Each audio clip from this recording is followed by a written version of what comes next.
My name is Tom Cruise, and I've been a respiratory therapist at St. Oberon Memorial for 11 years. I am writing this down because memory is the first thing fear eats, and I refuse to let it finish the meal. The hospital was evacuated in 9 minutes flat. I know because I was holding a stopwatch when the order came down. The same cheap plastic one I used during stress tests.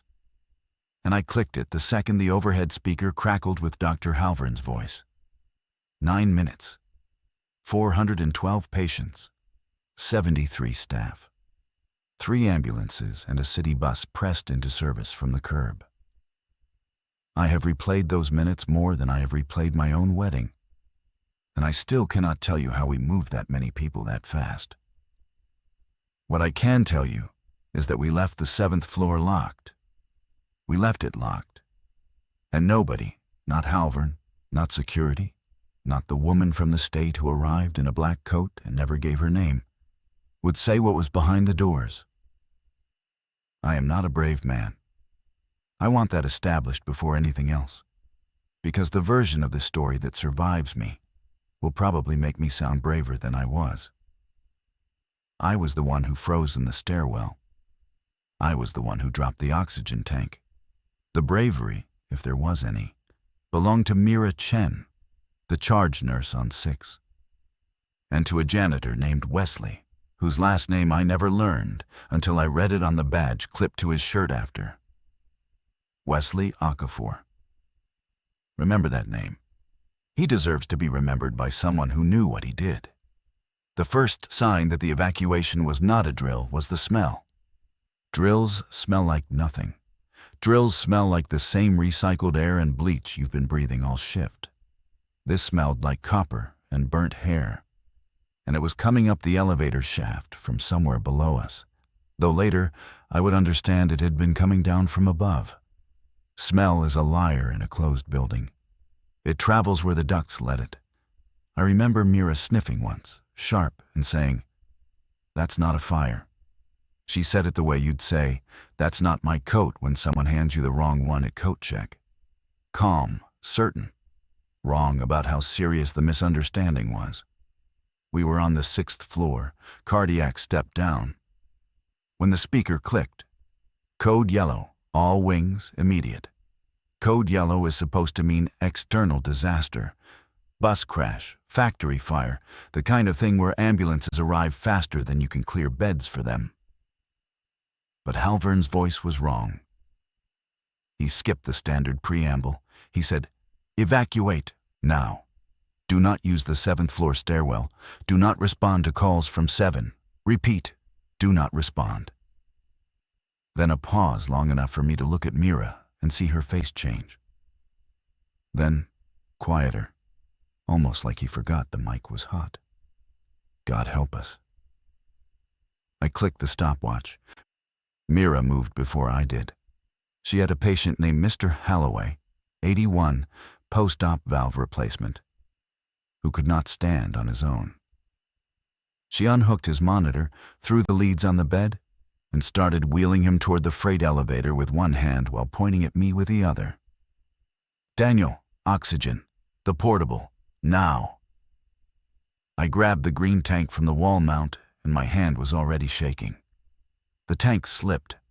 It hit the linoleum and rolled, and I lunged after it like a man chasing a child into traffic. And when I came back up, Mira was already at the elevator, and the doors were already open, and a woman I'd never seen before was standing inside. She wore a black coat over scrubs that did not match our color codes. She looked at me, then at the stopwatch in my hand, and said, "You have 8 minutes and 40 seconds. Move." I do not know who she was. I want to say that first, because in the weeks since, I have heard a dozen theories, and not one of them has a name attached. Some of the surviving staff call her the coat. Wesley called her the auditor, which I think is closer to right. She had the bearing of someone whose job is to look at a disaster and decide which parts of it are allowed to be remembered. She did not introduce herself. She did not help us push the bed. She watched the floor numbers descend on the elevator panel and counted under her breath in a language I did not recognize, though Mira told me later it sounded like Romanian. Mr. Holloway was awake. That is the part that haunts me most from those first minutes. He was awake and lucid, and he kept asking, "What's the matter, honey? What's the matter?" To Mira, who would not answer. Mira's mother had died of a stroke 6 months earlier, and she had not cried at the funeral. She did not cry now. She just kept one hand on his shoulder and pushed the bed with her hip against the rail. And when the elevator opened on the ground floor, she said, "Mr. Holloway, you're going to ride the bus today. Isn't that exciting?" Like he was a kindergartner, like the world was not ending in the stairwells above us.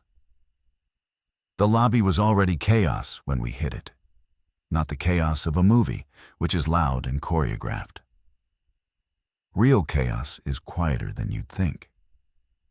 It is the chaos of 200 people trying to be polite, while also trying to live. I saw a pediatric resident I barely knew, Dr. Park, carrying a toddler under each arm like grocery bags. And the toddlers were not crying, which was the most terrifying part. Children know. Children always know. They had gone silent the way deer go silent. The coat stepped off the elevator behind us and walked, not ran, toward the main doors. She did not look at any of the patients. She was speaking into a phone that did not have a brand mark on it, a flat black slab with a single button, and she was saying numbers. 6 clear, 5 clear, 4 clear. 3 is the problem. 3 is the problem. I logged that phrase. I am a man who logs phrases under pressure. It is my worst habit and the only reason I am alive. Wesley found me in the lobby. He had a mop bucket on wheels, and he was using it as a battering ram to clear a path for an elderly couple who could not move fast enough on their own.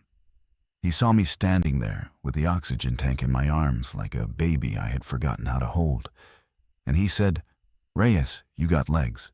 Use them." Then he pointed at the stairwell behind the reception desk, the small one, the one staff used to sneak between floors without waiting on the elevators. "Halvern's still up there. 6. He didn't come down." "He gave the order," I said, stupidly, as if giving an order and following it were the same thing. "He gave the order and stayed," Wesley said. "Go get him or don't. I got these 2. And he turned back to the elderly couple and kept pushing. I looked at Mira. Mira was loading Mr. Holloway onto the city bus, which had pulled up to the curb sideways like a drunk parking. She did not see me. The coat was at the doors now, looking back into the lobby, and her eyes found mine across the room with the unnerving precision of a sniper finding a target. She tapped her wrist. She mouthed, 6 minutes. I clicked the stopwatch again, though it had not stopped, and I went to the stairwell, and I started to climb. I want to be very clear. I did not climb because I was brave. I climbed because I was more afraid of the coat than of whatever was upstairs. That turned out to be the wrong calculus. The stairwell smelled worse than the floor had. Whatever was leaking through the building had a source, and the source was higher up. And every flight I climbed, I could feel the air thicken against my face like a hand pressing forward. I had the oxygen tank slung over my shoulder by its strap, banging against my hip with every step. And somewhere around the 4th floor landing, I realized I had no mask. The tank was useless without a mask. I was carrying a heavy green prop up a stairwell in a building I was supposed to be running out of. And I almost laughed, which is when I heard the first one. It was not a scream. I want that on the record too. People expect screams. What I heard was a wet sound, the sound of someone trying to clear their throat and failing, and it was coming from the landing above me. I stopped on the half-flight between 4 and 5, and I held my breath the way you hold your breath when a deer steps into your yard, and you don't want to spook it. The sound moved. It came down one stair, then another, then a third, in a rhythm that was not the rhythm of a person walking. It was the rhythm of a person falling and catching themselves and falling again. I pressed my back against the cinder block wall, and I watched the corner of the landing above me, and a hand came around it. A hand I knew. A hand with a small jade ring on the index finger. A ring I had complimented 6 months ago at a Christmas party. A ring belonging to Dr. Amy Halvern, the chief of medicine, the woman whose voice had told us all to run. She came around the corner the way water comes around a corner. There is no other way to describe it. Her movement had no joints. Her white coat was black down the front, and her mouth was open in a shape that mouths are not supposed to make. And her eyes, I want to say her eyes were empty, but they weren't. They were full. They were full of something that was not her. I did not move. I did not breathe. I was holding an oxygen tank with no mask and a stopwatch that was still counting up in my pocket. And a woman I'd worked under for 8 years was standing 6 stairs above me, deciding whether I was food. She did not decide. That is the only reason I'm alive to write this. Something on the floor above her made a noise, a small noise, almost a chirp, and her head snapped up toward it with a speed that broke whatever spell had been holding me still. I turned and I went down those stairs 3 at a time, and behind me I heard her follow. And then I heard her stop, and then I heard the chirp again, and I understood, with the clarity that only terror provides, that there was something else in the building that she was more interested in than me. I hit the lobby at a sprint. The coat was gone. The bus was gone. Mira was gone. Wesley was standing in the open front doors with his mop bucket overturned, holding the handle like a spear. And when he saw me, he said one word: "Run." We ran. We ran across the ambulance bay, across the visitor's lot, across the strip of grass that bordered the employee parking. And we did not stop until we hit the loading dock of the medical office building across the street, which Wesley unlocked with a key I did not know janitors carried. He pulled me inside and slammed the door and slid a deadbolt I did not know janitors had access to. And then he looked at me and said, "Did you see her?" I nodded. I could not speak. "Halvern?" I nodded again. He sat down on the concrete floor of the loading dock and he put his face in his hands. And for the first time since the alarm, I heard someone in that building cry. Wesley Okafor had been a janitor at St. Oberon for 19 years. He had been, before that, a combat medic in a war that I will not name because he asked me not to. He told me this on the floor of the loading dock while we waited for our hands to stop shaking. He did not tell me to impress me. He told me because he had decided, in the time it took me to climb a stairwell and come back down, that I needed to know who I was sitting next to. He needed me to trust him fast. And he had figured out that the fastest way to make a frightened man trust you is to give him a piece of your history he did not earn. "I knew something was wrong on 6 weeks ago," he said. He was looking at his hands. His hands were steady now, which was somehow more frightening than if they had been shaking. "They closed the ward, said it was renovation, but there's no renovation. No contractors, no deliveries, just orderlies I never seen before, going up with carts, coming down empty." "Carts of what?" "Boxes, long ones, refrigerated." I thought about that. I thought about the elevator I had ridden 100 times, the one that opened on every floor except 7, the one where the 7 button had a small piece of clear tape over it that everyone assumed was just the maintenance light. I thought about Halvern in the stairwell. I thought about the chirp from above her, the small sound that had pulled her attention off me like a fish on a line. "What was on 7, Wesley?"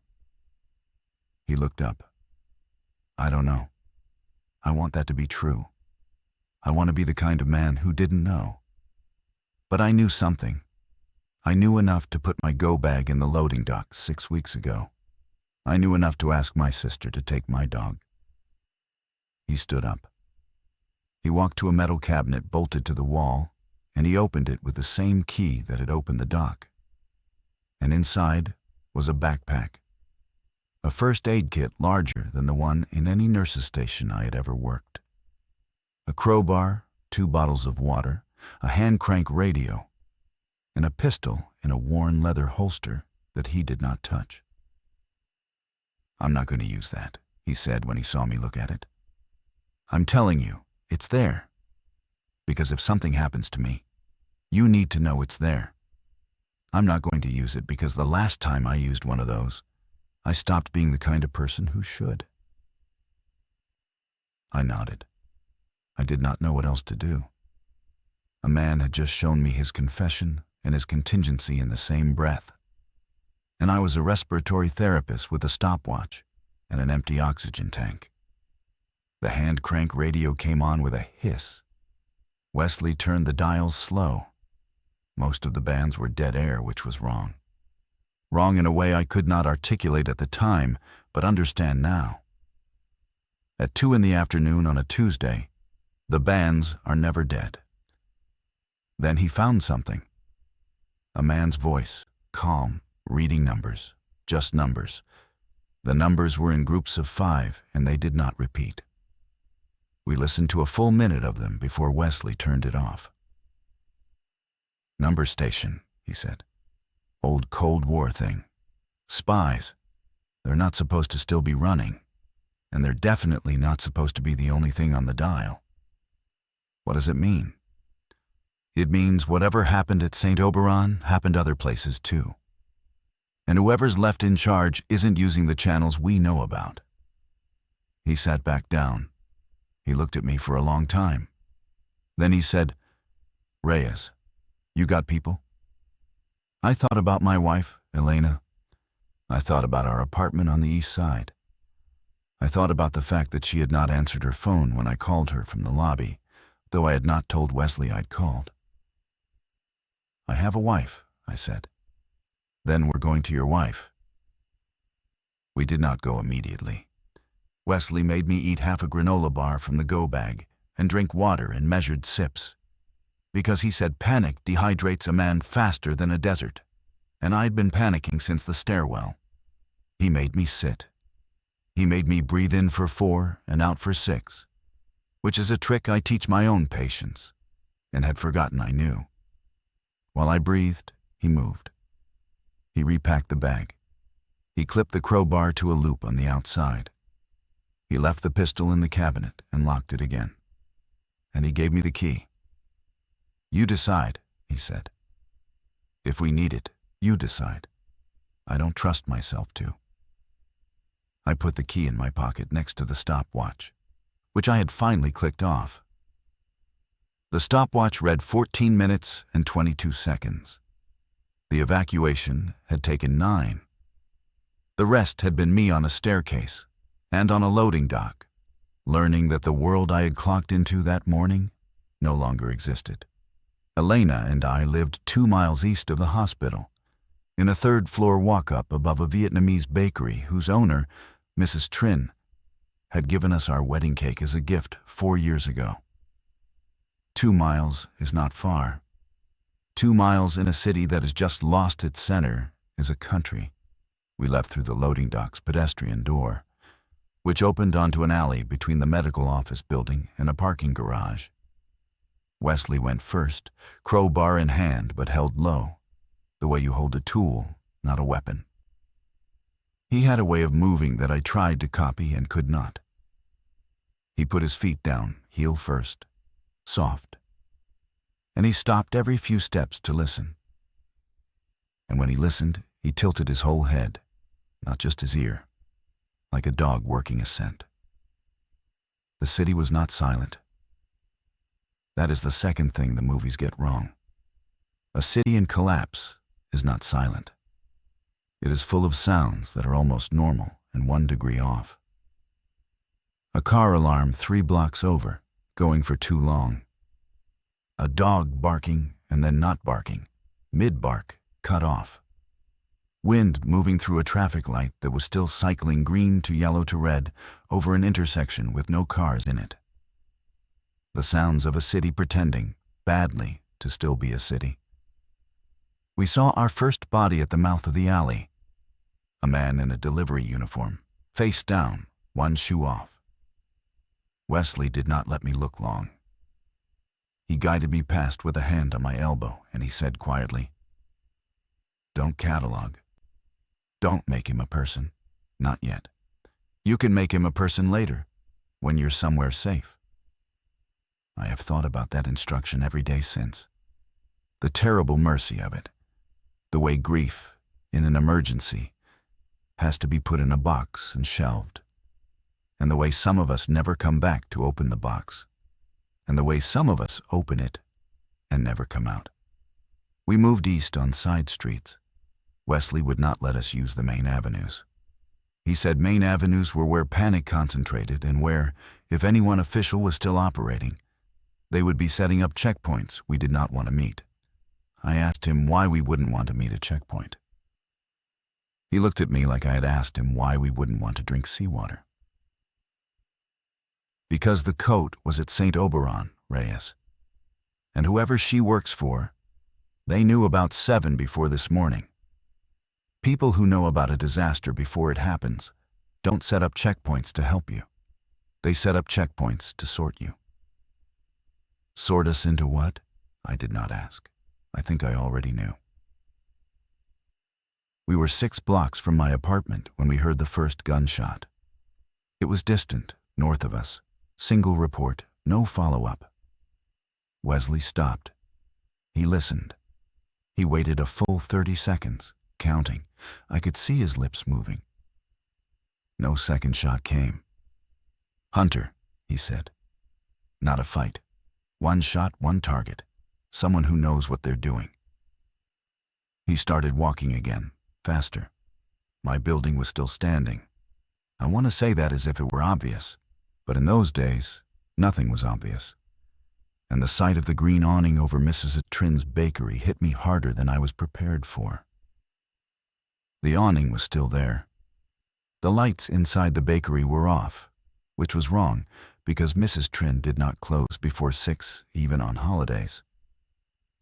But the awning was there, and the painted lettering she had done herself was there, and the brass bell on the door was there.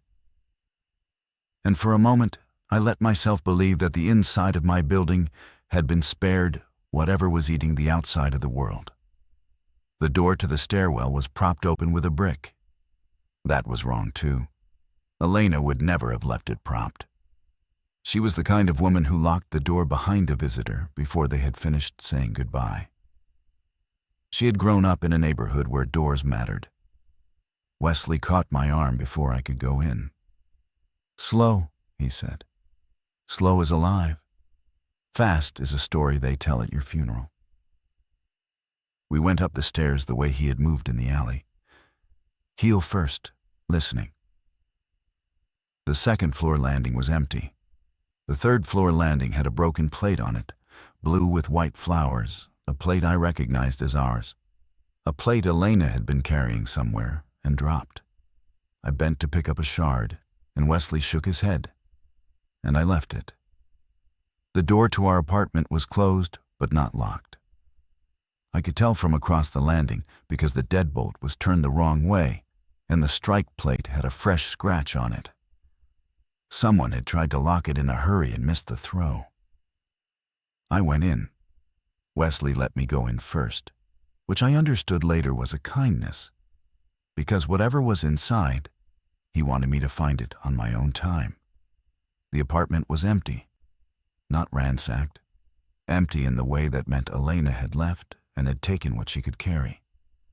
The closet by the door was open and her good coat was gone. The kitchen drawer where we kept our passports was open, and the passports were gone.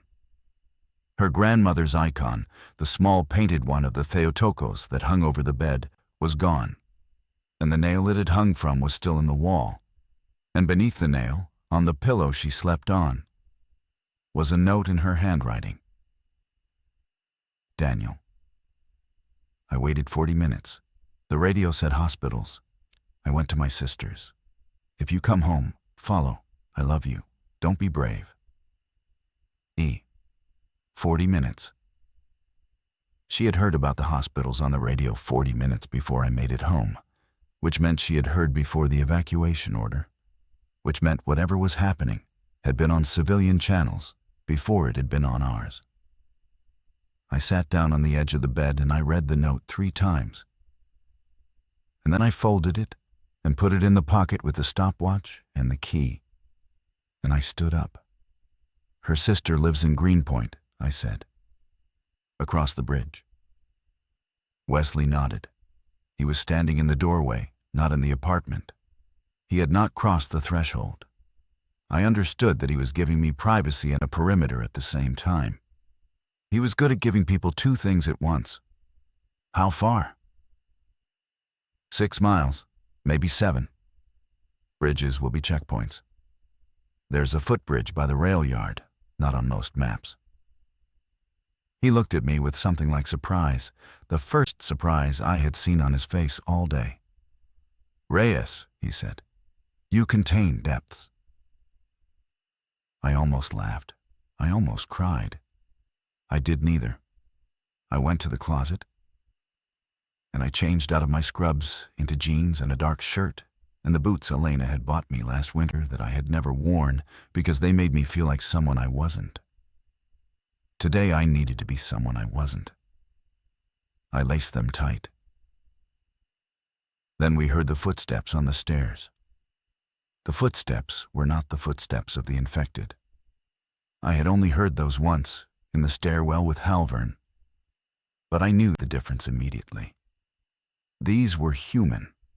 2 sets, boots, moving with the kind of purpose that comes from training, not panic.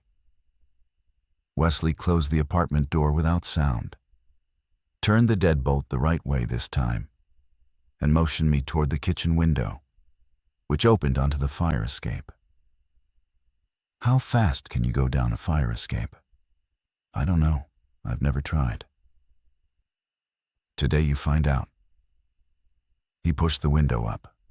The November air came in cold and tasted like exhaust and snow and something else. Something underneath. The same copper and burnt hair note from the hospital, fainter but unmistakable. I climbed out onto the iron grating, and Wesley followed and pulled the window down behind us, and we started down. 2 flights below us, on the 2nd floor landing of the fire escape, a man was sitting against the railing with his knees pulled up, and a hunting rifle across his lap. He saw us before we saw him. He did not raise the rifle. He raised one hand instead, palm out, and put a finger to his lips. They're in the hall, he said very quietly. 2 of them, coats, not the regular kind. Get down here and don't make the great sing. We made the great sing anyway, but only a little. And the man, who introduced himself in a whisper as Theo, did not seem to care. Theo was maybe 60. He had a gray beard cut close and the kind of face that had spent a lot of time outdoors. He lived, he told us, in the apartment beneath mine. I had passed him in the stairwell for 4 years and never spoken to him beyond a nod. He had known my name. He had known Elena's name. He had known her sister lived in Greenpoint because Elena had once helped him carry a propane tank up from the curb, and they had talked the whole way. She left an hour ago, Theo said. I watched her go. She had a hammer in her purse. Smart girl. You didn't go with her? I'm waiting for my son. He's coming from Jersey. He said give him till dark. It was just past 3 in the afternoon. Dark was 4 hours away. I thought about telling Theo what I had seen on the 6th floor stairwell and decided against it. He had a rifle and a plan and a son. He did not need my horror to add to his. "The men in the hall," Wesley said. "Who are they?"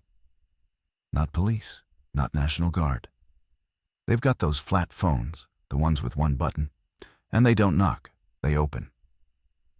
The Coates phone. I felt the stopwatch in my pocket like a stone.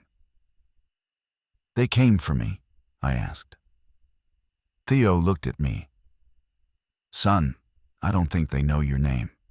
I think they're going door to door in this building because somebody told them St. Oberon's staff lived here. You're a list to them. The list is the whole list." Wesley was already moving down the next flight. "Theo, come with us to the bridge. You can wait for your boy on the other side." Theo shook his head. "He'll come here. He'll come to this door. I'm not going to be on the other side of a river when he does." He reached into his coat and pulled out a small folded paper. He handed it to me. "If you see him, black Jeep, busted right headlight, name's Marcus. Tell him his old man's upstairs and to bang on the radiator 3 times before he opens any door." I put the paper in my pocket with the rest. My pockets were becoming a museum of the people I had failed to save and the ones I might still. We went down. Theo stayed. I never learned whether Marcus came. The rail yard was 1.5 miles east of my building, behind a chain-link fence that had been cut and rewoven so many times by so many different people that it was less a barrier than a suggestion. Wesley knew the cut. He had used it, he told me, to take shortcuts home for 15 years. He had walked through this yard 1,000 times. He knew which tracks were active, which boxcars were rusted in place, which puddles never dried. The yard was, in that strange way that men have of building themselves a second hometown inside the first, his. We crossed the yard slowly. The light was starting to go gray at the edges, the way November light does, and the long shadows of the boxcars made every gap between them a question. Wesley had me walk 2 steps behind and to his left on his weak side, so that if something came at us from that direction, I would see it first. He explained this without condescension. He was teaching me in real time how to be alive in a world I had not been trained for. We were halfway across the yard when we saw the others. A family. Mother, father, 2 children. The older one maybe 10, and the younger one small enough to be carried. They were standing between 2 boxcars, the parents arguing in low voices, the older child holding the younger one's hand. The mother saw us first. She did not scream. She put herself between us and her children with a speed that I have only ever seen in mothers. And she raised her hands. And she said in a voice that was trying very hard to be calm, "We don't have anything. Please." Wesley stopped 10 feet away. He set the crowbar down on the gravel deliberately so they could see him do it. He held his hands out. "We're not taking anything," he said. "We're going to the footbridge. You headed that way." The father stepped out from behind the mother. He was younger than I expected, maybe 30, wearing a sport coat over a sweater, the wrong clothes for a rail yard, the clothes of a man who had left an office and not gone home first. "We were," he said. "There are men at the bridge." "How many?" "4. They have a table set up. They're checking IDs." Wesley and I looked at each other. "What kind of IDs?" I asked. The father shook his head. "Not regular ones. They scanned my driver's license and they let us through. Then we got halfway across and we saw them grab somebody behind us, pull him off the bridge, into a van. So we came back. We came back through the yard." "You saw them grab him for what?" "I don't know. He was older. He had a hospital bracelet on his wrist. I saw it when they pulled him. A hospital bracelet. Sort us, the coat had said in my head, though she had never actually said it. They were sorting, they were checking IDs, and they were taking the ones who had been in hospitals. I thought about my own wrist, which was bare. I thought about my work badge, which was in the front pocket of my scrubs, which were in a pile on my bedroom floor.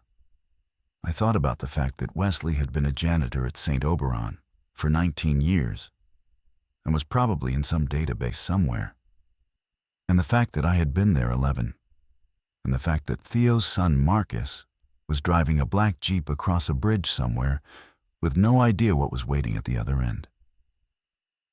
"There's another way across," Wesley said. He was looking at me, not at the family. "The drainage tunnel, under the yard, comes out on the east bank. You've been in it?" "Once, when I was younger. It's not pleasant." The mother spoke. "Can we come with you?" Wesley looked at her, and at the children, and at the father in his wrong coat.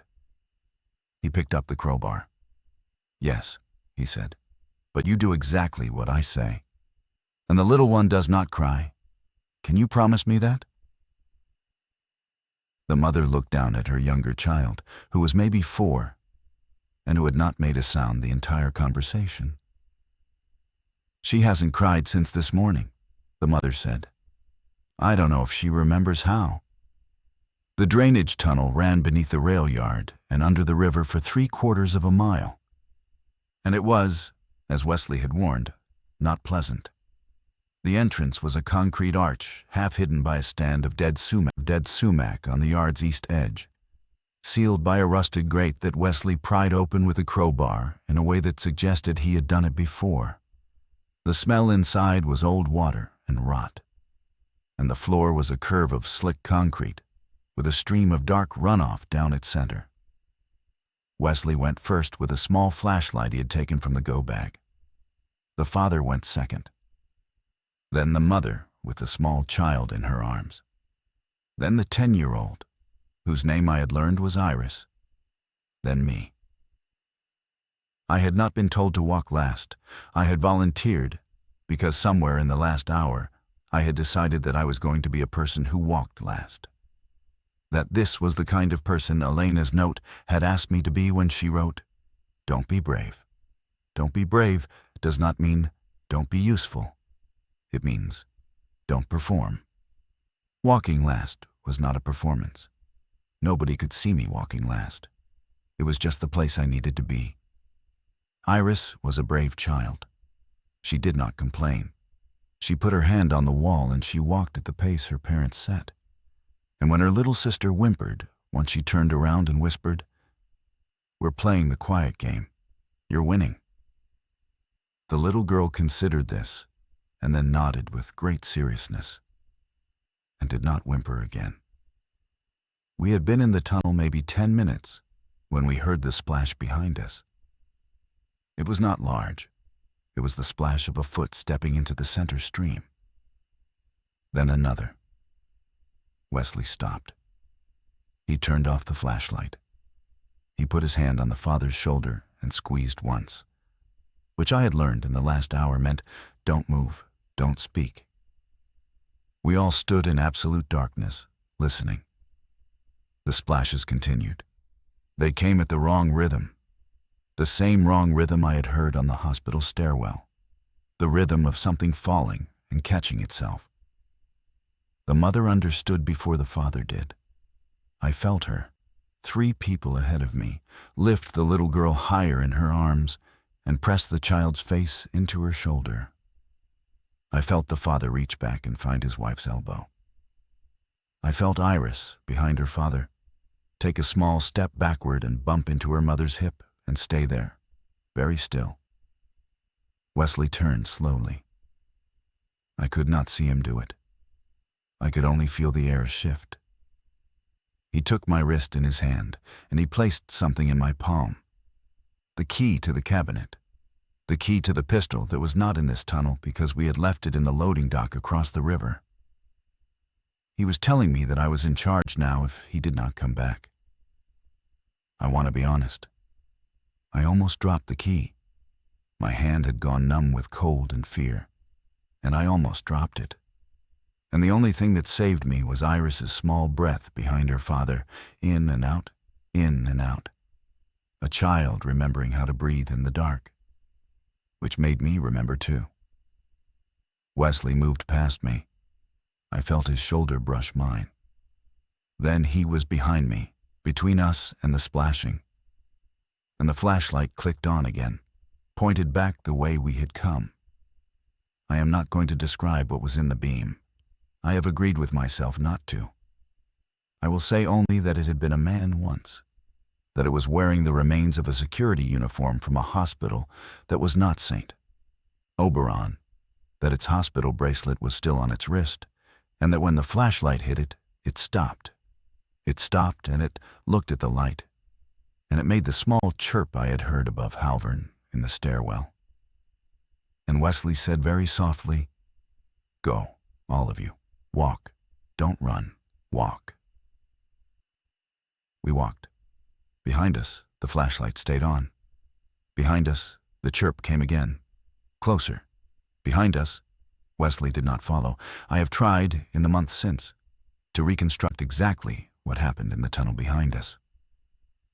I have tried because I owe Wesley Okafor that much. And because the not knowing is its own kind of grief. The kind that does not finish. What I know for certain is this: we walked. The flashlight stayed lit for perhaps 90 seconds. Then it went out. Then there was a sound that was not a scream and not a fight. A sound more like a door closing very firmly in a room far away. Then silence.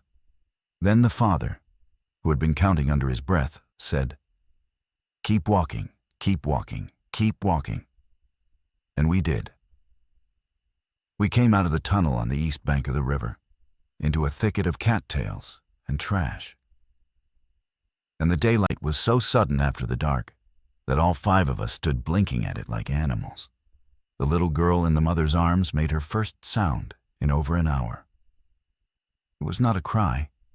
It was a small, surprised "oh" at the sky, as if she had forgotten skies existed. I looked at the tunnel mouth. I waited. I counted to 100, then to 200, then to 500. The father put his hand on my shoulder and said, "We have to move. I'm sorry. We have to move." I knew he was right. I knew Wesley had bought us this exact thing, this ability to move, and that standing still at the tunnel mouth would dishonor the purchase. But I stood for another 100 count anyway, because I'm not a soldier, and the rules of soldiers do not entirely apply to me.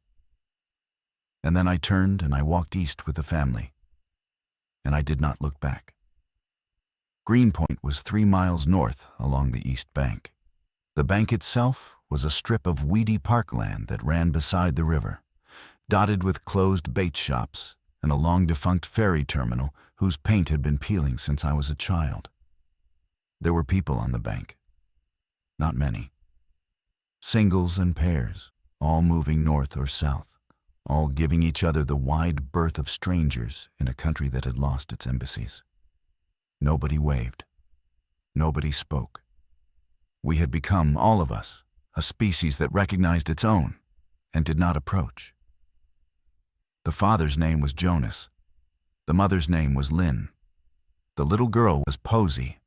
Iris I have already named. They told me these names as we walked, in the slow, deliberate way of people deciding to trust someone. Because the alternative is to walk in silence next to a stranger forever. I told them mine. I told them my wife's name. I told them where we were going. Jonas said his cousin lived in Astoria, and they had been trying to get there since morning, and that they had taken the wrong turn at the rail yard and ended up at the bridge with the table, and that they were grateful, more grateful than they could say, for the tunnel. "For Wesley," I said. "For Wesley," Jonas agreed. Lynn did not speak much. But she watched me when she thought I was not looking. And at one point, she shifted Posey from one hip to the other and said quietly, "Your wife. Did she know how to find her sister's apartment?" "Yes." "Did her sister know she was coming?" "I don't know." Lynn nodded. "Then we will hope her sister was home." She said it the way she had said the quiet game, with a kindness so practical it almost broke me. We walked. The light went grayer. A boat passed on the river, a small fishing boat going south, its single occupant looking straight ahead and not at the bank. Somewhere far behind us, on the west side, a column of black smoke rose from a place that, by its location, must have been near my apartment building. I did not say anything about it. Lynn saw it too. She did not say anything either. We had reached the part of the day where the things you noticed were not the things you spoke about. Elena's sister Katya lived above a hardware store on a quiet block 4 streets in from the river. The hardware store was closed but not boarded, which I took as a small goods sign, the way a sailor takes any small goods sign and builds it into a god. I told Jonas and Lynn to wait at the corner with the children, and I went up the side stairs alone, because if Elena was inside, I did not want her first sight after a day like this one to be her husband arriving with 4 strangers in tow. I knocked the way Elena and I knocked when we visited Katya, which was 3 quick and 2 slow. An old code from a childhood game the 2 sisters had invented and Anne never outgrown. There was silence for a long count. Then the chain rattled on the other side. Then the door opened on Katya, whose face I had known for 9 years, who had always been the louder sister, the funnier one, the one who could not be made to sit still at a dinner table for more than 20 minutes. Katya, in the doorway, was a stranger. Katya, in the doorway, had the eyes of a person who had been awake for 100 hours. "Daniel," she said. It was not a greeting. It was a confirmation, as if she had been told I might exist and had not believed it. "Is she here?" Katya stepped aside. Elena was sitting at the kitchen table with her hands wrapped around a cup of tea that I could see, even from the door, had gone cold. She looked up. She saw me. She did not stand. She did not cry. She set the cup down with the exact careful motion of a woman diffusing something, and she said, "You came." "I came." She stood then. She crossed the kitchen. She did not run. She walked, and when she reached me, she did not embrace me, not at first. She put her hand flat on my chest, over the sternum, and she pressed, as if checking that I was structural. Then she said very quietly, "You smell like the tunnel." There was a tunnel. I figured. Then she put her arms around me, and I put mine around her. And we stood in Katya's doorway for what felt like a long time, but was probably 10 seconds. And I understood that we had become, in the space of one afternoon, the kind of married people who would now measure all future embraces against this one and find them wanting. I brought Jonas and Lynn and the children up. Katya, whose apartment was small, did not hesitate. She put Posey on the couch with a blanket. She gave Iris a coloring book that had belonged to her own daughter, who was, she told me later, with her father in Vermont and unreachable. She put water on for tea, and then she opened a cabinet and brought down a bottle of something Polish and clear. And she poured a small glass for each of the adults, including Lynn, who took it without protest. We sat. We drank. Nobody toasted. You do not toast on a day like that. You drink to acknowledge that drinking is still possible, and you set the glass down and you go on. I told them about the hospital. I told them about Halvern in the stairwell. I told them about the coat and the number station and Theo on the fire escape and the men with flat phones going door to door and the table at the bridge. I told them about Wesley last, because I knew I would not be able to talk after. And I was right. When I said his name, my throat closed, and Elena reached under the table and took my hand and did not let go. And Katya, the loud sister, the funny one, said softly, "We will say his name at dinners, for the rest of our lives. We will say it out loud." Then she stood up and went to the window and pulled the curtain back one careful inch, and she said, "There is a van on the corner that wasn't there 10 minutes ago." The van was unmarked, white. 2 men in the front seat, not looking at the building, which was the wrong kind of not looking. People who are genuinely not interested in a building glance at it sometimes. Surveillance does not glance.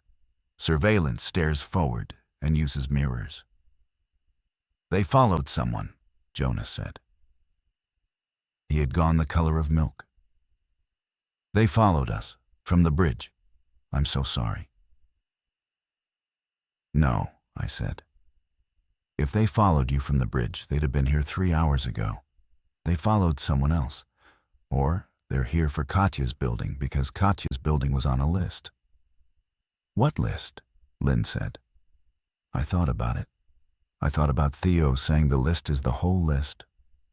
I thought about Elena's note, which had said the radio said hospitals, which meant the broadcast that had reached her had specifically named hospitals, which meant whoever was now driving white vans in Greenpoint had a list of hospital workers and their known associates, and that Katya, as the sister of the wife of a respiratory therapist at St. Oberon Memorial, was on that list 2 degrees out. "We have to go," I said. "Where?" Katya said. I did not have an answer. Wesley had been my answer. Wesley had carried the answers in a backpack on a loading dock, and I had left them on the wrong side of a river. Elena answered for me. "The boat." Katya looked at her. "What boat?" "The boat at the marina. Andri's boat." Andri was Katya's downstairs neighbor, a retired merchant marine who kept a small cabin cruiser at a marina half a mile north. Elena had been on it once, 2 summers ago, at a birthday party where Andri had drunk too much and tried to teach everyone the names of knots. Elena, who could not tie her own shoes without thinking about it, had remembered every knot. "Andri is in Florida," Katya said. "I know. He told you where the key was. You told me, at Easter. You said it was a stupid place for a key." Katya stared at her sister. Then she laughed, one short, surprised laugh, and she said, "Under the rope, on the dock cleat. I cannot believe you remembered that." "I remember everything you tell me," Elena said. "It's a curse." We moved. We moved fast, but not faster than we could think. Wesley's voice was in my head telling me, "Slow is alive." And I made everyone, including the children, walk at a pace just under panic. We took the back stairs. We came out into an alley behind the hardware store. We crossed 2 side streets and a parking lot. We did not see the van again, which Lynn pointed out was worse, not better, because a visible threat is one you can plan around, and an invisible one is one you cannot. The marina was a small one, maybe 20 slips, half of them empty for the season. Andri's boat was a 30-foot cruiser named, in Cyrillic letters that Elena translated for us, Patience. The key was under the rope on the cleat, exactly as Katya had said. The engine started on the second try, which Elena said was a small good sign, and built into another god. We pulled out of the slip in the gray late light. Jonas cast off the bowline. Lynn held Posey. Iris stood at the rail and looked at the water with the unblinking concentration of a child who has decided that the water is the most interesting thing in the world and will not be distracted from it. Katya stood beside me at the helm and pointed at a channel marker I would not have known to look for. Elena went below and came back with a chart she had found in a drawer. and she spread it on the dashboard, and she said, "There is an island, 2 hours north. Andrew used to go there to fish. He said nobody else ever does." We turned the bow north. The city behind us pulled away across the water and became, for the first time since morning, something I could look at without flinching. From the river, at dusk, it almost looked the way it had always looked. Almost. The island was less an island than a rumor of one. A low hump of rock and scrub pine in the middle of a wide, slow stretch of river where the current went lazy and the depth dropped enough that a boat the size of Patience could nose into a cove on its eastern side without grounding. Andrew had built, over decades of summers, a small structure on the rock above the cove. It was not a cabin. It was less than a cabin and more than a shed, a single room of weathered plywood with a tin roof and a wood stove vented through a chimney pipe, held in place by guy wires. There was a rain barrel. There was an outhouse. There was a wooden crate of canned food under a tarp that Elena pulled back to reveal labels in 3 languages. We reached the cove at full dark. Katya, who had spent more time on Andrew's boat than the rest of us, brought Patience in by feel and by a small flashlight she did not turn on until the last possible moment. Jonas tied us off. We carried the children up the rock path one at a time, Posey in Lynn's arms and Iris on Jonas's back. And we got the stove going inside the shed, and we closed the door. And for the first time in 9 hours, I sat down somewhere that was not moving and was not visible from a road. We did not talk much that first night. Lynn nursed Posey to sleep on a folded coat. Iris fell asleep sitting up against her mother's side. Katya made a soup out of 2 cans of broth and 1 can of beans and salt from a tin on the shelf. And we ate it from mismatched mugs because there were no bowls. Elena sat next to me on the floor with her shoulder against mine, and she did not let go of my hand, even when she was eating, even when the soup got on her sleeve. After the children were asleep, Jonas said very quietly, "How long do we stay?" Nobody answered. Nobody knew. The hand-crank radio, which I had not realized I was still carrying in the outer pocket of Wesley's backpack until I sat down and felt its weight against my hip, came out then. I cranked it. I turned the dial slow, the way Wesley had. The number station was still there, on the band where he had found it, still reading groups of 5. But there was something else now. 2 clicks above, a woman's voice, in English. Calm, the way a nurse is calm, which is a kind of calm I recognized. "If you are hearing this, you are not alone. We are gathering at locations marked on the maps available at the following coordinates. Repeat, you are not alone. Do not approach checkpoints. Do not respond to door-to-door registration. The infection is not airborne after the first 6 hours.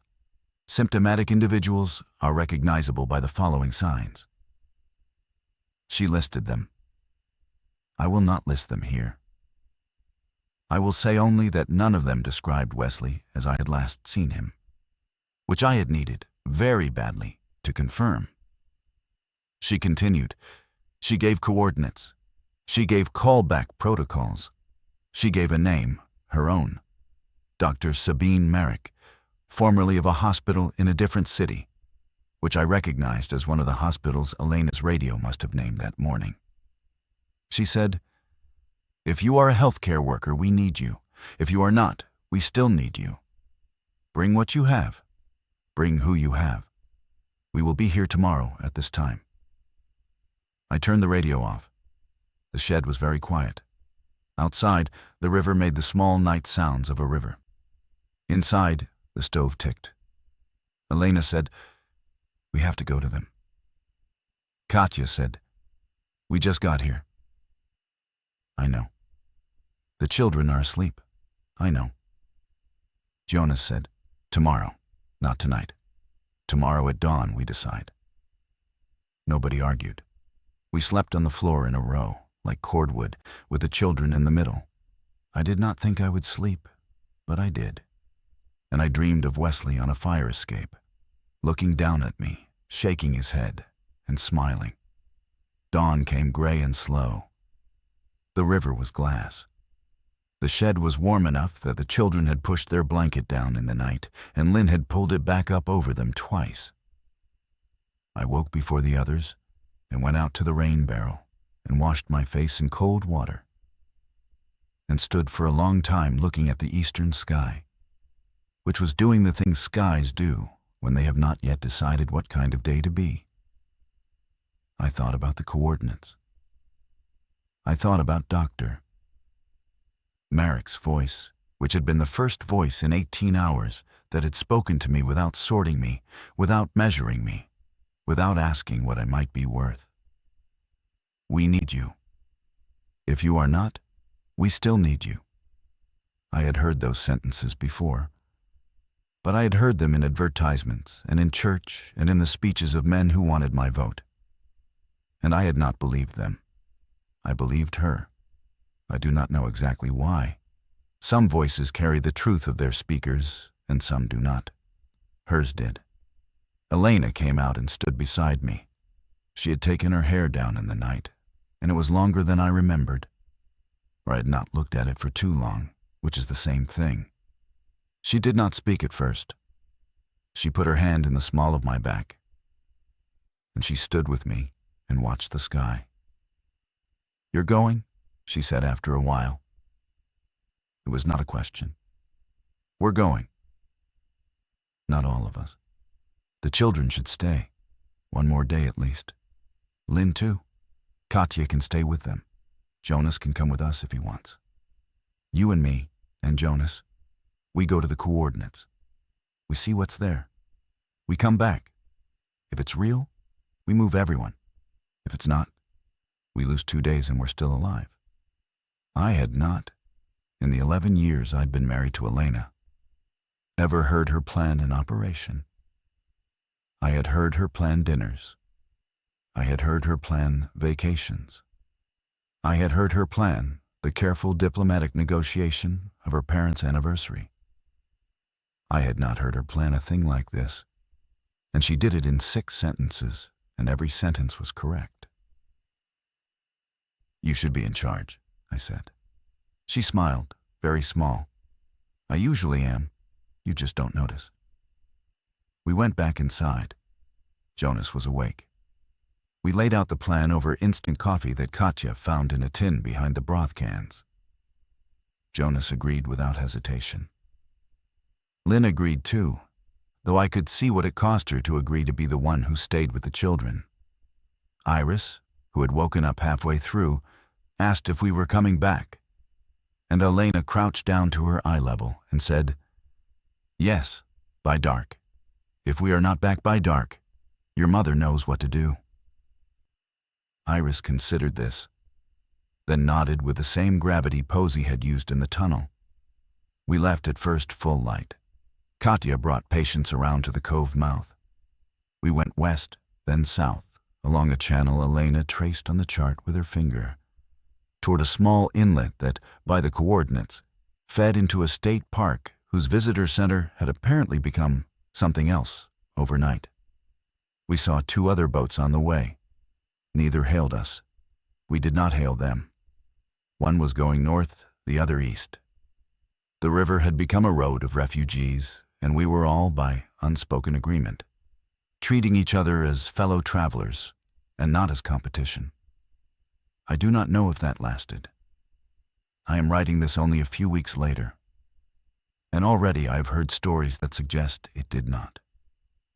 But it lasted that morning on that river, long enough to matter.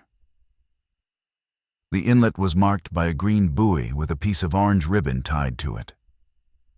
The ribbon was the signal Dr. Marek had described. Katya cut the engine. We drifted in on the current.